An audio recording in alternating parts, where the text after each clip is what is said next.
Bienvenidos a esta nueva emisión del programa Entrevista de Cuba Visión Internacional. Y tal como prometimos en el programa anterior, continuamos ampliando sobre el desarrollo biotecnológico en Cuba desde el Centro CIGB Mariel, una novedosa y moderna planta recién inaugurada en nuestro país, y compartimos con el doctor Eduardo Martínez, presidente del Grupo BioCuba Pharma, donde pertenece esta institución en la que dialogamos hoy. Bienvenido a una nueva emisión, doctor. Gracias.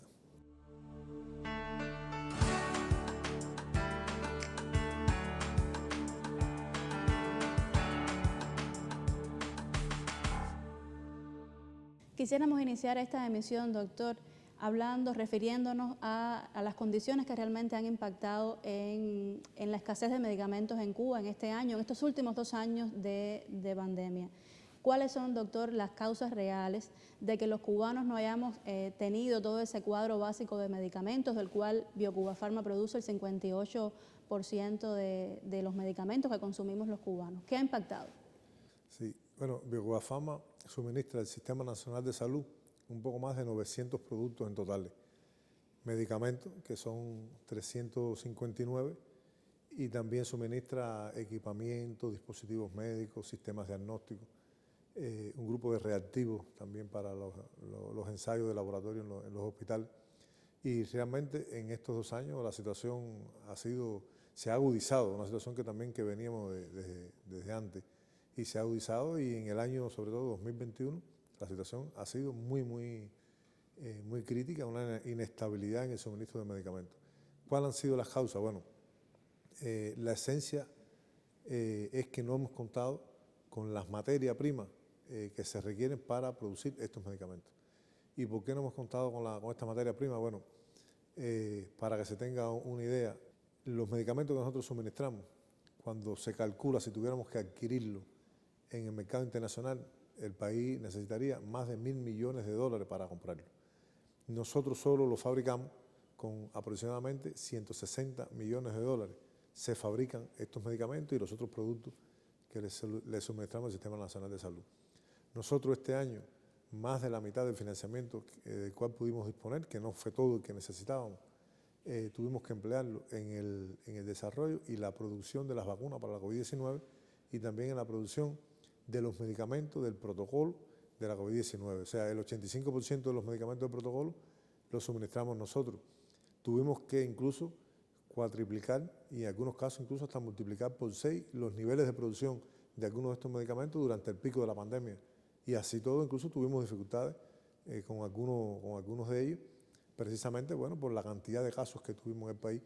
Los recursos fundamentalmente se tuvieron que destinar, más del 50% de los recursos financieros, a la adquisición de materias primas para fabricar estos medicamentos y las vacunas. Y hay otro fenómeno que nos ha impactado. O sea, nosotros no pudimos lograr tener todos los recursos financieros debido al recrudecimiento y al bloqueo que nos ha afectado de forma permanente, pero que este año ha sido muy significativo. Voy a poner un ejemplo. Nosotros en el último trimestre del año logramos exportar tuvimos altos niveles de exportaciones, fundamentalmente por las vacunas y otros medicamentos relacionados con la COVID, y producto de que los bancos, un grupo importante de bancos a nivel internacional, no han querido hacer operaciones con nosotros. Tuvimos varios meses sin poder ingresar alrededor de un poco más de $60 millones de esas exportaciones que habíamos hecho. Se demoraron en poder ingresarlo, y eso nos afectó, poder después hacer los pagos a nuestros proveedores de materia prima.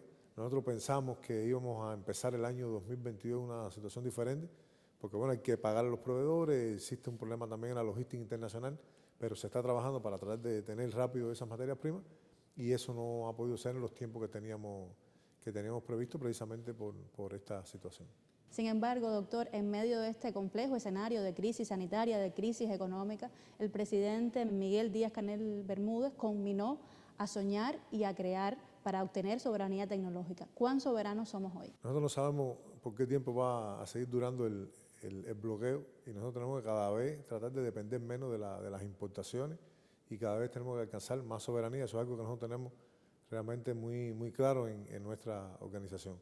Tenemos muchas acciones que se están realizando para realmente seguir logrando esa soberanía. El propio hecho de que en nuestro país hoy fabrique el 58% de los medicamentos que utilizan el cuadro básico, eso es un elemento de soberanía que se ha ido ganando a lo largo de todos estos años. Pero seguimos trabajando y nosotros tenemos como meta en el 2030 lograr que el 80% de los medicamentos del cuadro básico los podamos fabricar en nuestro país. Y es en 80% desde el punto de vista de los surtidos, pero desde el punto de vista del volumen de medicamentos va a ser cerca del 90%. Seguimos trabajando en tratar de fabricar equipamientos médicos, equipamiento para las unidades de terapias intensivas en nuestros hospitales. O sea, tenemos todo un programa precisamente para seguir logrando esa soberanía tecnológica que es tan importante y al cual nos llama de forma permanente la dirección de nuestro país. Desde un prisma amplio donde quepa una mirada social, política, económica y por supuesto también desde la salud y la vida, ¿cómo evalúa usted el impacto de la obtención de los candidatos vacunales, después vacunas que se han creado en los institutos de investigación cubanos? Haber logrado las vacunas que logramos en nuestro país y producirlas en un periodo de tiempo realmente muy breve, se rompieron los récords de producciones de vacunas en nuestro país en este año 2021. Nosotros fabricamos 8 vacunas y nosotros nunca en un año completo, llegamos a sobrepasar la producción de más de 22 millones de dosis de vacunas. Y en un periodo muy corto de tiempo, en meses, hemos llegado a fabricar más de 60 millones de dosis de vacunas. Ha sido realmente una hazaña lo que ha hecho nuestro país. Yo siempre digo, lo he explicado en otros contextos, que eso ha tenido dos grandes protagonistas. Uno es el comandante en jefe, que fue quien concibió y creó todo este sector y que estaba preparado realmente para poder llevar a cabo ese trabajo que no hemos podido hacerlo otros países, incluso países desarrollados. Y el otro gran protagonista ha sido el pueblo cubano, porque han sido muchas las personas, muchos los que han participado, los científicos, los tecnólogos, ingenieros, los médicos, enfermeras, los que han puesto su hombro para decir vamos a probar si que la vacuna realmente es segura, son hijos de este pueblo. Para donde quiera que nos viramos siempre para un apoyo, porque lo hemos hecho en condiciones muy difíciles, para donde quiera que nos hemos virado hemos recibido el apoyo y ha sido la fuerza de un país. Tal como lo dice el verso de la canción. Exacto. Doctor, contar con la precalificación de la OMS pondría las vacunas cubanas en un mejor escenario para su reconocimiento y su comercialización a nivel mundial. Sí, sí. De hecho, nosotros tenemos varias vacunas que han sido precalificadas por la Comisión Mundial de la Salud. Nuestra vacuna contra la hepatitis B fue la primera vacuna en América Latina y el Caribe que logró tener una precalificación por la Organización Mundial de la Salud. Conocemos el proceso, estamos trabajando en ese proceso. Ha existido manipulaciones, ha existido medios de prensa que han dicho que bueno, la OMS no reconoció como si hubiera sido un proceso que ya se hubiera iniciado y que fracasó. Realmente estamos en ese proceso.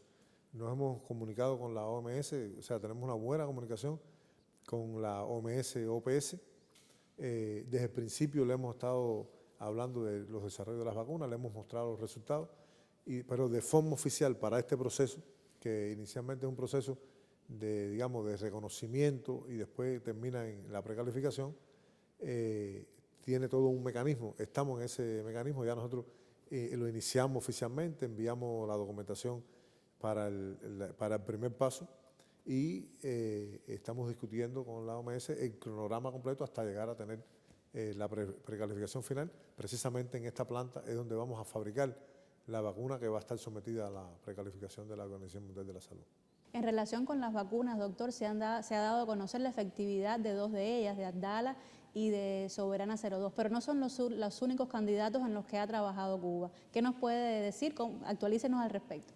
Realmente lo que ha ocurrido en nuestro país con el curso de la epidemia ha sido una demostración realmente de lo altamente efectivas que han sido las vacunas que hemos utilizado en esta campaña de vacunación contra la COVID-19. O sea, después, cuando tuvimos aproximadamente el 60% de nuestra población inmunizada, la pendiente, o sea, el nivel de casos empezó a disminuir, fue un freno absoluto al desarrollo de la epidemia en nuestro país. Es una demostración de que las vacunas realmente son muy efectivas y la campaña de vacunación como tal ha sido muy efectiva. Eso tiene que ver mucho con las características de nuestra vacuna, con los esquemas que hemos utilizado, con la aplicación de las tres dosis de la vacuna. Ahora, sí, tenemos otros candidatos vacunales que están en estudios clínicos.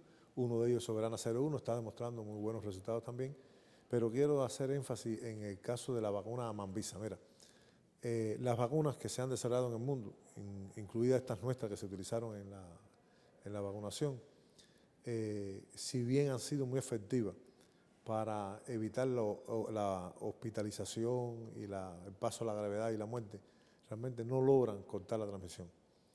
Y de ahí la necesidad que hay de lograr realmente vacunas que logren lo que se le llama la inmunidad esterilizante, que es una vacuna que permita cortar la transmisión. Mientras no se corte la transmisión y siga circulando el virus, van a seguir apareciendo nuevos mutantes y existe el riesgo que aparezca un mutante que escape a la protección con las vacunas. Entonces tendremos que casi que empezar de cero, desarrollar vacunas nuevas. Entonces, en este sentido, nosotros la vacuna Mambisa, que es una vacuna que tiene su vía de administración es nasal, están en evaluaciones clínicas, los resultados son muy positivos, pero nosotros pensamos que esa vacuna va a jugar un papel muy importante en este tema relacionado con la inmunidad esterilizante. Es una vacuna esterilizante. ¿Por qué? Porque la entrada del virus, la vía de entrada solamente son las mucosas, y esta vacuna lo que hace es inducir una inmunidad mucosal, induce un tipo de anticuerpo, IgA, que precisamente juegan un papel importante en neutralizar al virus durante su proceso de entrada al organismo, o sea, por las vías de entrada. Hay mucha literatura que está apareciendo internacionalmente sobre el tema. Nosotros tenemos un buen nivel de avance, tenemos resultados realmente muy alentadores también alrededor de este tema, de modo tal que es una vacuna que pudiera realmente lograr lo que hasta el momento no se ha logrado, ¿no? Es que corte definitivamente la transmisión del virus. Nosotros esperamos que durante este año 2022, en un periodo no muy largo, podamos tener ya un autorizo de uso de emergencia y después, bueno, completar algunos estudios que nos permitan demostrar esto que estamos hablando de que sea una vacuna esterilizante. Qué bueno, doctor, esa noticia. Y con esa buena nueva vamos a una pausa. Al regreso continuamos dialogando con el doctor Eduardo Martínez.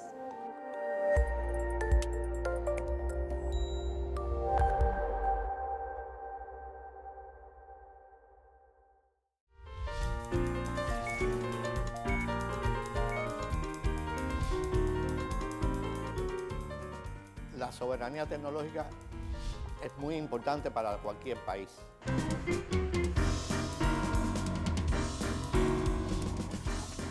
Para Cuba, particularmente, la soberanía tecnológica está reforzada por el problema del bloqueo.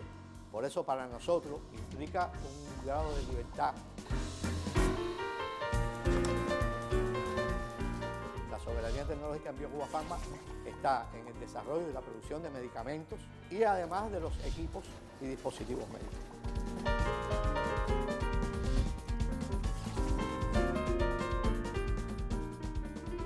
Todos mis compañeros científicos están convencidos de que hay mucha más soberanía que lograr todavía.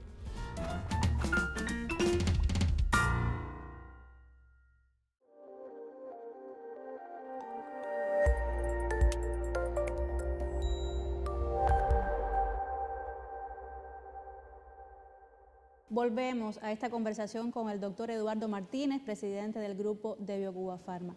Doctor, ¿en qué condiciones económicas, de tensión económica, han logrado ustedes producir todos estos candidatos vacunales, innovar en otros productos, no detenerse, a pesar de que han sido los productos destinados a la COVID-19, lo que se ha priorizado, pero no detener la actividad de BioCuba Pharma, de sus centros de investigación? ¿Cómo ha sido ese escenario en el que ustedes han logrado todos estos avances en estos 2 años? El escenario ha sido muy complejo. Pensamos que más difícil no puede haber sido, porque realmente la pandemia ha causado realmente una situación económica en el mundo y en Cuba también, ¿no? Además, en este periodo hay que recordar que se ha reducido significativamente el bloqueo económico, comercial y financiero de Estados Unidos hacia Cuba. Y en ese contexto hemos tenido el reto de desarrollar las vacunas, que sabíamos que era necesario desarrollarlas primero. Si hubiéramos tenido que comprar las vacunas, Cuba hubiera tenido que necesitar aproximadamente 300 millones de dólares para lograr todas las vacunas, para hacer lo que hemos hecho hasta ahora. Y hubiera sido un reto muy grande. Además que no existía suficiente vacuna, no existe todavía. O sea, para haber adquirido todas esas vacunas en un periodo de tiempo para lograr lo que lo hemos logrado, de inmunizar a toda nuestra población ya posible de vacunar. Y hay muchas anécdotas. Nosotros, desde que estamos desarrollando las vacunas, comenzamos a tratar de buscar de montar los sistemas productivos y establecimos los sistemas productivos. Comenzamos a buscar los recursos para producir, una vez que tengamos las vacunas, escalar rápidamente las producciones y producir, bueno, millones de dosis de vacunas. Y ha sido muy complejo. Hay proveedores habituales nuestros que de pronto no han querido suministrarnos, nos han enviado los mensajes así con claridad, que han estado revisando el componente norteamericano en sus productos, porque si tenían más de un 10% no podían entonces suministrarnos. Eso tenemos, incluso los mensajes que ellos nos han enviado, y hemos tenido que buscar alternativas, hemos tenido que innovar, hemos tenido que hacer, hay un trabajo que nosotros hacemos en la organización de nivelación de los recursos, hemos tenido que tomar decisiones. Por ejemplo, los viales donde se almacenan las vacunas, nosotros tuvimos que usar los viales que habíamos adquirido para la fabricación de otros medicamentos. Nosotros, al final del año 2021, todavía no habían arribado a nuestro país los viales que se habían adquirido específicamente para las vacunas. Tuvimos que usar los que teníamos para otros medicamentos. Y decía que tuvimos que tomar decisiones, un grupo de materias primas que se requieren para la producción de estas vacunas, bueno, dejar de usarlas en la fabricación de otros medicamentos y usarla aquí. Mucha nivel de innovación de nuestros ingenieros, nuestros técnicos con las piezas de repuesto para el equipamiento. Nosotros tuvimos que poner en función de la fabricación de las vacunas 6 plantas, y también no solo de las vacunas, sino de otros medicamentos. El medicamento Jufinsa, en medio de la pandemia, nosotros tuvimos que completar una planta que veníamos invirtiendo en una planta. Esa planta se terminó, se puso en marcha, comenzamos a producir y tuvimos que ir incrementando los niveles de producción. Llegamos a incrementar 4 veces con respecto a los niveles iniciales por la demanda que tuvo el medicamento. Fue un esfuerzo extraordinario de nuestros trabajadores en el sector para poder responder. Sabemos que en algunos momentos no logramos abastecer todos los medicamentos del protocolo, el mismo Nasalferón, que aunque se incrementó a niveles, nunca habíamos hecho un medicamento de ese tipo en un periodo corto de tiempo, tanta cantidad, y lo incrementamos, pero hubo un momento en que ni siquiera fue suficiente, ¿no? Suministrar este tipo de medicamentos. Y también, doctor, como parte de la política de Estados Unidos hacia Cuba, muchas de las fuentes de ingresos de Biocuba Pharma también se vieron afectadas en este periodo. Se vieron afectadas las fuentes de ingresos y llegamos incluso a realizar exportaciones en el 2021, incluso se incrementaron con respecto a periodos anteriores. Sin embargo, no todos los ingresos lo pudimos lograr en el tiempo que habíamos estimado para poder entonces reabastecernos de las materias primas, precisamente porque los bancos no querían operar con nosotros y hubo constantemente que estar buscando alternativas, y eso por supuesto que nos atrasaba en los procesos de adquirir la materia prima para producir y suministrar entonces después los medicamentos y los productos que nosotros hacemos. Para quien no tenga conocimiento de todo el desarrollo que ha vivido la biotecnología cubana en los últimos 40 años, podría parecer que todo esto ocurrió de la noche a la mañana en los últimos 2 años. Pero ¿cuáles han sido las fuentes durante estas últimas 4 décadas para que en estos últimos 2 años Cuba haya tenido todos estos logros en materia científica? Hablar de la biotecnología en Cuba hay que hablar del comandante en jefe, que fue quien diseñó, impulsó el desarrollo de este sector, un sector que se ha venido desarrollando en todo este tiempo, y realmente estábamos preparados para enfrentar la emergencia sanitaria derivada de la COVID-19, lo ha demostrado, la vida lo demostró, pudimos hacer las vacunas, pudimos desarrollar medicamentos específicos, incluso medicamentos que son de los más efectivos para consecuencias de la enfermedad, como es el fenómeno de la hiperinflamación, donde logramos tener 2 medicamentos muy efectivos para combatir ese fenómeno dentro de la enfermedad. Y realmente el sector tiene perspectiva también. O sea, todo esto que ha ocurrido también en este tiempo nos ha traído enseñanza. Hay cosas que las podemos hacer más rápidas, no solo al sector y al país en general. Nosotros tenemos que trabajar, nosotros decimos ahora, bueno, hay que trabajar en tiempos de pandemia. ¿Qué significa trabajar en tiempos de pandemia? Significa trabajar de una forma, una dinámica superior, acelerar los procesos, llegar rápido a los resultados finales, que además que lo necesita nuestro país. En medio de todas estas condiciones, varias veces se ha puesto de ejemplo, incluso se ha combinado a seguir el ejemplo de Biocuba Pharma, donde se cumple el ciclo de investigación, innovación, producción y comercialización. ¿En qué condiciones de ventaja o incluso de ejemplo para otras empresas cubanas está hoy BioCuba Pharma? Yo puedo decir que en nuestro país hay otros sectores que también tienen su desarrollo, unos más en una actividad que en otra. Bueno, el sector biofarmacéutico es cierto que sí tiene, desde el principio se diseñó así, una fuerte base de innovación. La innovación es la esencia del trabajo que hacemos diariamente y en las condiciones que trabajamos es imprescindible. Hay que innovar porque hay que tratar a partir de la innovación, de solucionar muchos problemas que se nos presentan a diario por la falta de recursos, por la situación esta de cerco que nosotros tenemos, y ahí es clave la innovación organizacional. Por ejemplo, en el funcionamiento como tal del sistema empresarial, las OSDE a veces han sido criticadas, ¿no? Porque le roba autonomía a las empresas, porque el exceso de solicitud de información, o sea, hay un grupo se han convertido en mini ministerios. Nosotros hemos tratado de hacerlo un poco diferente y la esencia de lo que hemos tratado de hacer es ayudar a las empresas, ayudar a que las empresas innoven, ayudar a socializar los resultados entre las mismas, de lograr el encadenamiento. El encadenamiento de las vacunas fue algo también. Hay empresas nuestras que se incorporaron a la producción de vacunas que no tenían experiencia en la producción de biológicos y de vacunas. Sin embargo, lo hicieron muy rápido, lo hicieron bien. Nosotros como grupo existe una mentalidad corporativa. Cuando existen esas dificultades, vamos de conjunto a resolver las dificultades de esa empresa para tratar de que también se desarrolle y no se queden atrás, ¿no? O sea, que la empresa estatal socialista a través de BioCuba Pharma podríamos decir que demuestra su pertinencia, que es posible además ser innovador, ser rentable, hacer el bien social, que al final es el fin último de todo nuestro sistema. ¿Es una demostración de eso BioCuba Pharma? Yo creo que sí, yo creo que es una demostración, y hay algo muy que nosotros se lo decimos a nuestros trabajadores también. A partir de las medidas que se han aprobado en nuestro país, también hoy un trabajador que labore en una empresa estatal socialista, tiene la posibilidad incluso de llegar a tener ingresos similares a lo que tiene un deportista que juega, que hoy es contratado, digamos, en la liga japonesa, en la liga mexicana, que está un poco de moda. Hoy por concepto, puede llegar a hacerlo.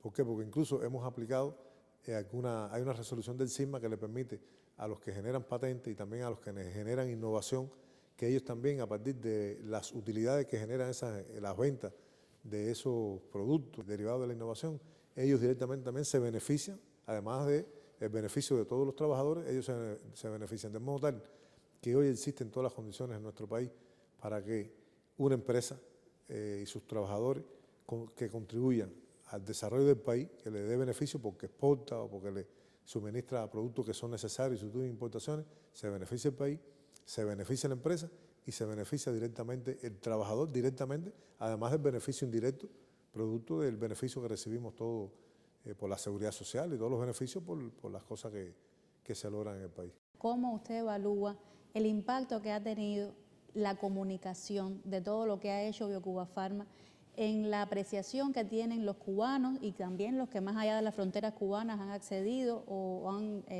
recibido los productos de la ciencia cubana durante estos 2 años? ¿Cómo evalúa usted el impacto de la comunicación en este reconocimiento que se ha creado en torno a los productos de la ciencia cubana? La comunicación ha sido clave. Nosotros todos conocemos hoy que el presidente Díaz-Canel insiste en que uno de los pilares en que se tiene que basar el desarrollo del país, uno de ellos es precisamente la comunicación social. Y realmente es muy importante, nosotros tenemos la valoración de que es muy importante y ha sido muy importante en este periodo. Por ejemplo, en la estrategia nuestra de desarrollo de las vacunas, un componente de esa estrategia era la comunicación. Se estableció una campaña de comunicación para mantener a nuestra población informada sobre este tema y al mismo tiempo informando de los avances, de lo que estamos haciendo, pero al mismo tiempo diciendo que había que mantener las medidas, que había que seguir protegiéndose. En esa campaña han participado, y quiero aprovechar para agradecer, realmente han participado muchas entidades de nuestro país, todos los medios, tanto de la televisión, la radio, la prensa escrita, nos han ayudado también a nuestra organización a diseñar esa estrategia de comunicación y no han podido silenciar lo que hemos hecho, porque también desde la comunicación a lo interno también ha tenido el rebote internacional y los grandes medios no han podido realmente silenciar los resultados que se han logrado en nuestro país y en el desarrollo de las vacunas, el desarrollo de los medicamentos y al final el impacto que se ha tenido en el enfrentamiento a la pandemia. Para terminar, doctor, durante la clausura de la 20ª cumbre del ALBA, que tuvo lugar en La Habana el día 14 de diciembre, el presidente Miguel Díaz-Canel aseguraba que las vacunas cubanas están al servicio de la humanidad y en particular de los hermanos de Latinoamérica y el Caribe. ¿Es eso un desafío para BioCuba Pharma? Realmente la vocación de nuestro país y también de los cubanos, de todos nosotros, es realmente la solidaridad. Y esa solidaridad se ha manifestado en un grupo de países donde le hemos hecho donaciones de vacunas.